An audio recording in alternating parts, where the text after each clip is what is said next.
Bienvenue dans cette vidéo. Aujourd'hui, je vais vous donner 100 business que vous pouvez commencer en Afrique, plus particulièrement au Cameroun, avec moins de 500 francs CFA et au bout d'un mois, vous aurez fait 1 million de chiffre d'affaires. Je vous en parle dans cette vidéo.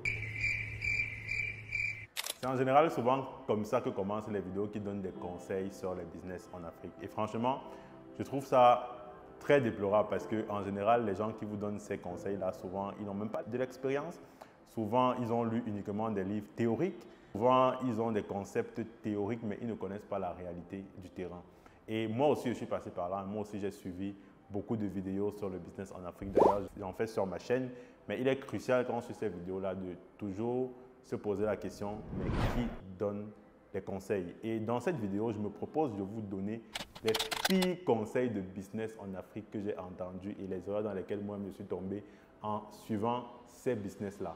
Si tu veux entreprendre en Afrique, que tu es sur YouTube, parce que j'imagine que si tu suis cette vidéo, c'est que tu es sur YouTube, et forcément, ou bien très probablement, je ne suis pas le seul YouTuber que tu suis. Alors regarde attentivement cette vidéo parce qu'à la fin de cette vidéo, tu auras quand même la jugeote de te poser des vraies questions. Alors, sans plus tarder, bienvenue dans mes aventures entrepreneuriales en Afrique. Alors, c'est parti.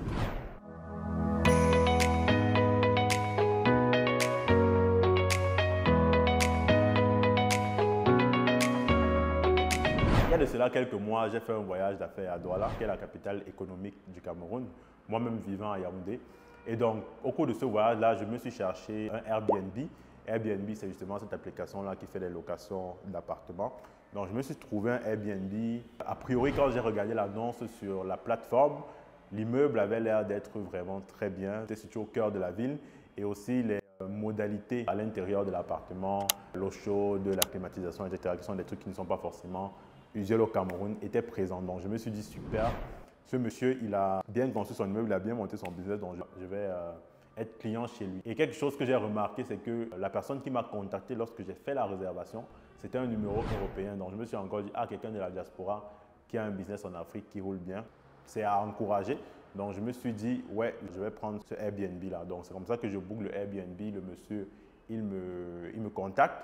Il me donne des modalités vraiment très professionnelles. Donc, le séjour vraiment s'annonçait très prometteur, quoi.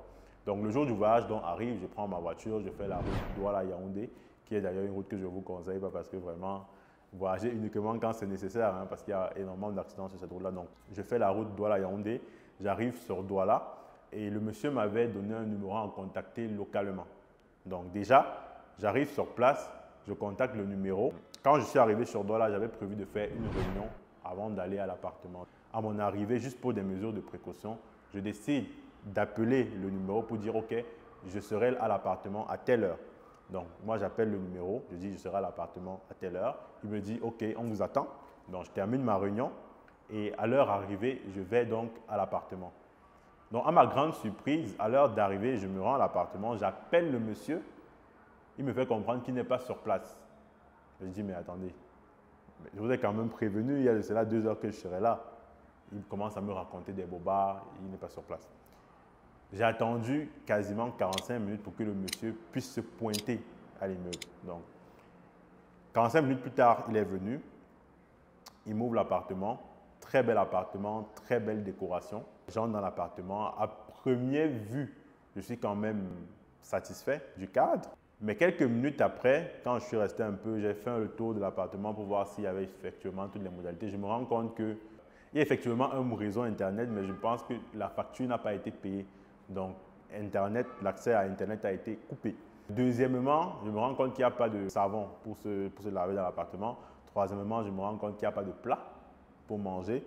Quatrièmement, je me rends compte qu'il n'y a pas de serviette. Bref, l'appartement était certes nickel, mais les modalités de réception pour justement pouvoir faire une activité comme celle-là étaient quasiment inexistantes. Et la réflexion que je me suis faite, dont je vais vous épargner le reste de l'histoire, mais la réflexion que je me suis faite, c'est que voici quelqu'un de la diaspora qui est venu au pays, sûrement qui a monté un business, qui s'est peut-être même endetté, qui a pris vraiment toutes les précautions pour que son business marche bien, emplacement, construction, modalités sur place. Il l'a fait, il est retourné en Europe, il a délégué la gestion à quelqu'un au Cameroun et la personne au Cameroun en fait de la merde. Et malheureusement, Ce genre de situation, tu le trouves dans beaucoup de secteurs d'activité. Parce que moi, étant client de ce Airbnb-là, plus jamais j'y retournerai en fait.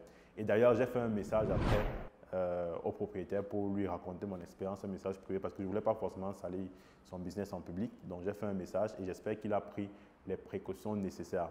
Et ça m'amène justement vers le premier point que je veux aborder dans cette vidéo. L'un des pires conseils que je vois les entrepreneurs donner à certaines personnes en ligne, c'est que vous pouvez faire du business en Afrique en étant en Occident. Je sais que ça permet de vendre parce que effectivement derrière ça, on va organiser des conférences. Je ne vais pas forcément donner les noms, mais derrière ça, on va organiser des conférences pour vous expliquer comment vous pouvez gérer des business en Afrique étant en Occident.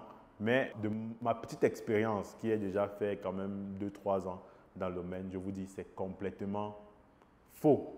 C'est impossible en fait. Bon, maintenant, tout dépend des secteurs d'activité. Peut-être que dans les secteurs digitaux comme l'informatique, il y a peut-être quelques parties du business qu'on peut effectivement déléguer, ne pas venir sur le continent et continuer à gérer à distance. Mais pour la plupart des business, c'est complètement faux et c'est complètement impossible. Donc, le premier conseil que moi je te donnerais si tu veux entreprendre en Afrique, pas investir, mais entreprendre en Afrique, c'est de pouvoir manager ta vie de telle façon que tu puisses venir sur le continent au moins 6 mois durant l'année.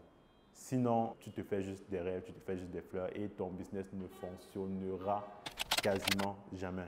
Je ne vais pas te donner plus d'explications que ça. C'est une remarque qui revient vraiment de mon expérience personnelle. Je sais que ce n'est pas vendeur de le dire. À toi de l'apprendre et de l'appliquer si tu veux. Mais si tu veux continuer à rêver, ben, continue à rêver et va dans les conférences. On va t'apprendre à perdre de l'argent en Afrique en essayant de gérer un business à distance.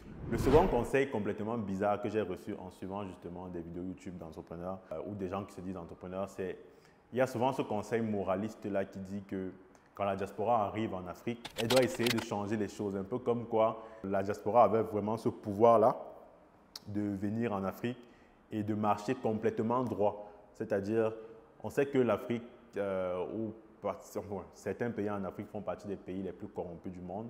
On sait comment l'administration fonctionne, on sait comment le système fonctionne complètement en Afrique. Et souvent, on a cette morale-là de se dire qu'en tant que personne de la diaspora, qui, reconnaissons-le, avons peut-être une façon un peu carrée de fonctionner, qu'on peut venir en Afrique imposer cette façon carrée-là et d'être les moralisateurs partout où on passe. Je vais le dire très simplement, ne pas payer des pots de vin, ne pas faire telle chose, ne pas faire telle chose et vouloir quand même faire du business.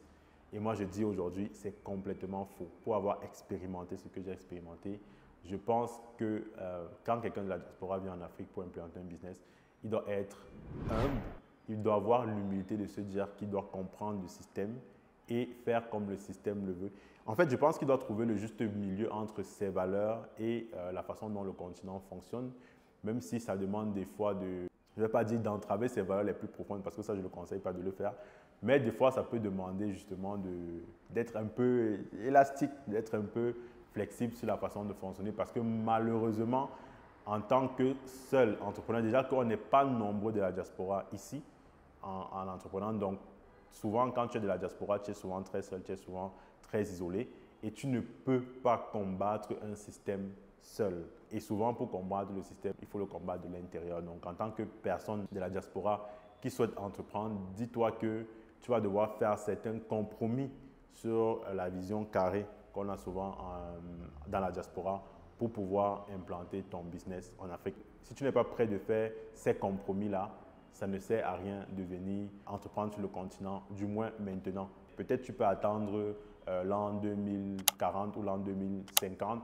quand tout va tout bien fonctionner ici, quand on aura un pays prospère et un pays droit, pour te dire qu'à ce moment-là, tu vas venir entreprendre. Mais pour l'instant, pour entreprendre, il faut être un peu flexible et un peu élastique, je dirais. Le troisième conseil complètement lunaire que j'ai vu beaucoup de personnes donner aux gens de la diaspora, et des fois des personnes très importantes, comme certains présidents d'associations, certains ministres, ils ont souvent cette tendance à dire que les gens de la diaspora doivent ramener ce qu'ils ont vu en Occident ici en Afrique. Et je pense que c'est complètement faux.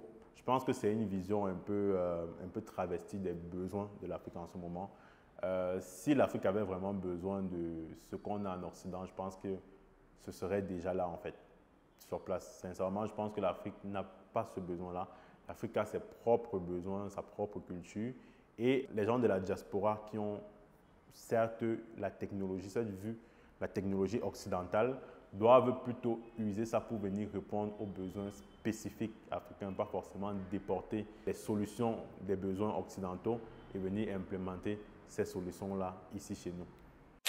Nous sommes rendus à la fin de cette vidéo. C'était super important pour moi de vous relever ces 3 points. Je sais qu'il y en a beaucoup d'autres. Donc, si toi aussi, tu suis souvent des vidéos YouTube, même de ma chaîne, et que tu as relevé des idées de business ou bien des conseils de business complètement lunaires qui t'ont complètement détruit, qui t'ont fait perdre beaucoup d'argent, n'hésite pas à les donner en commentaire et ça me ferait un plaisir. Et ça donnera aussi l'opportunité à certaines personnes qui lisent les commentaires de se prévaloir de ces mauvais conseils. Allez, je te dis à très bientôt pour la suite.